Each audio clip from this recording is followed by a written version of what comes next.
আমার গ্রামের জমিতে কিছু বাদাম লাগানো আছে। আলহামদুলিল্লাহ, বাদামের সুন্দর ফলন হয়েছে। পরবর্তীতে যখন বাদাম তুলানো হবে তখন আপনাদেরকে আপডেট জানিয়ে দেব।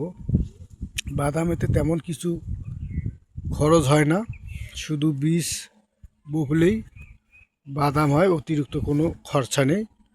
মাঝে মধ্যে আগাছা নির্বারণ করার জন্য নিড়ানি করতে হয়, আর কীটনাশক দিতে হয় কিছু। অল্পতেই বাদাম বাম্পার ফলন পাওয়া যায়। তো বাদামের অনেক পুষ্টিগুণ সমৃদ্ধ খাবার। বাদাম আমাদের খাদ্য তালিকার একটি গুরুত্বপূর্ণ উপাদান বহন করে। সবাই বেশি বেশি করে আমরা বাদাম খাবো, তাহলে আমার কোলেস্টেরল থেকে শুরু করে শরীরের বিভিন্ন উপকারে কাজ করবে। পাশে আমাদের ভুট্টা লাগানো আছে, পাশে আমার কাঁচামরিচ লাগানো আছে জমিতে।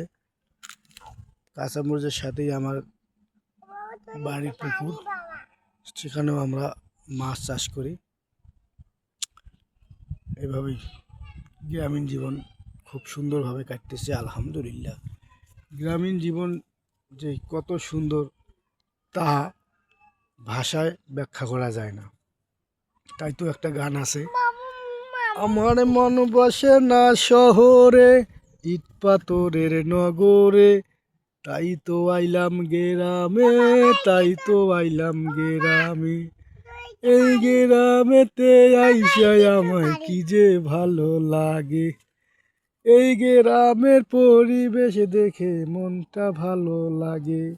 তাই তো আইলাম গেরামে, তাই তো আইলাম গেরামে।